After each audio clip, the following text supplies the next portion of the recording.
The New York Times reporting Donald Trump directed his White House counsel to get the Justice Department to prosecute James Comey, the former FBI director, and Hillary Clinton, his former rival. This is a true bombshell, and Trump's lawyers resisted and warned him that a request like this could lead to possible impeachment.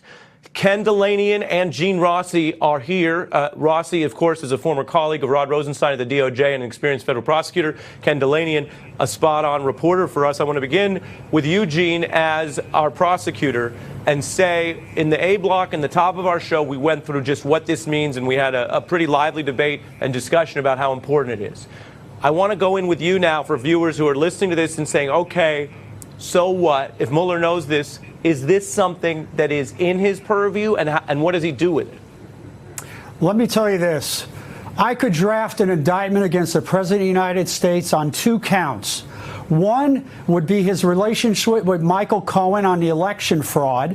And number 2, I could draft a scheme in an attempt to obstruct of justice against the president right now. And Robert Mueller has the jurisdiction and the authority, unless Matt Whitaker puts a quench over it, he has the authority to go into that because it's the heart and soul and the gestalt of what Robert Mueller's looking at. Absolutely.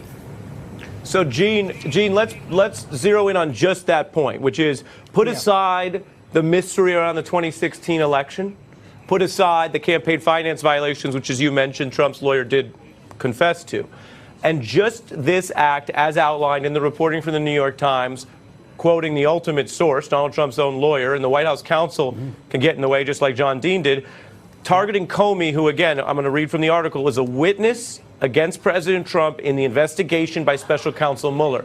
What you're saying is your view as a federal prosecutor, and I know you to be a normal line prosecutor, not talking party or politics, that alone looks to you like the crime of obstruction. Yes, I charged an attempt. You have to understand, Ari, this is an attempt at obstruction of justice. And when I charged obstruction of justice, I didn't just always focus on one moment. I would focus on an entire pattern. And you clearly have a pattern and a scheme against the investigation that clearly falls within the obstruction statutes. And what he did with the Attorney McGahn, that is an attempt to obstruct justice. And here's something people have to realize. The attorney-client privilege, executive privilege, priest-penitent privilege, they wash away if there's a crime fraud. And President of the United States is essentially asking McGahn to commit a crime by obstructing justice. So that's what I would charge. I think that's right. And I think it's going to take a little time for it to sink into people what we're getting here. Because this is not a Russia story, Ken. It's not a collusion story. It's not a Donald Trump is reckless and different and an innovator and a disruptor and all of those things which can be debated in American life. This is a story that, again, sometimes using different terminology can help boil it down. If Barack Obama made a phone call and asked in a serious way to have John McCain criminally prosecuted for no reason, for no foundation, I think that alone would be a multi-month huge deal in American life, precisely because it would be such an obvious abuse of power as this is, Ken.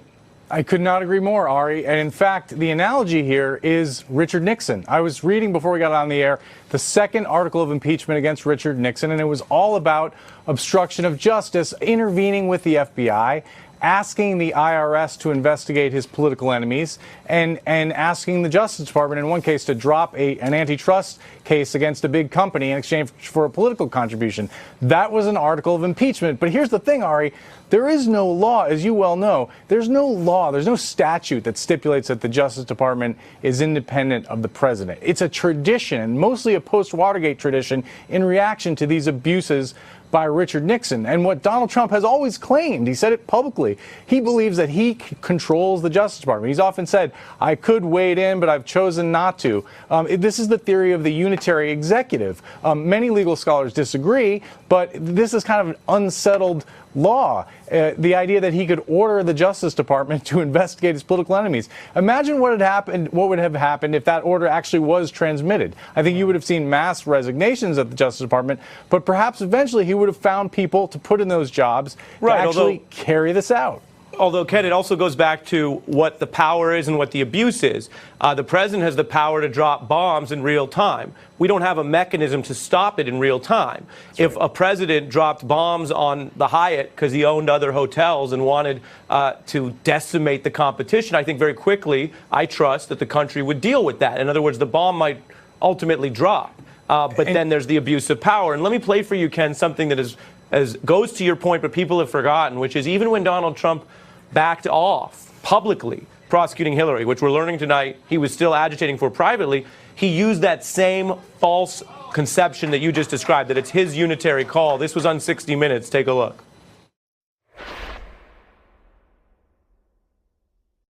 You called her crooked Hillary, said you wanted to get in jail. Your people in your audiences kept saying, lock him up.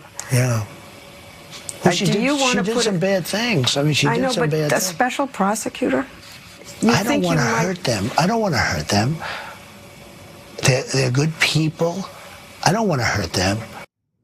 Ken? And Ari, to your earlier point, this is so inconsistent with the American tradition since Watergate. When George W. Bush sought to fire 7 U.S. attorneys, the result was a scandal, congressional hearings, and Alberto Gonzales, the Attorney General, lost his job. Barack Obama and the Obama administration wouldn't even comment on pending criminal cases because they wanted to emphasize that the Justice Department is completely independent. Again, by tradition, not by statute. But the idea is these are professionals who should be making decisions based on the law and the facts with no whiff of political influence. And Donald Trump completely fails to embrace that idea.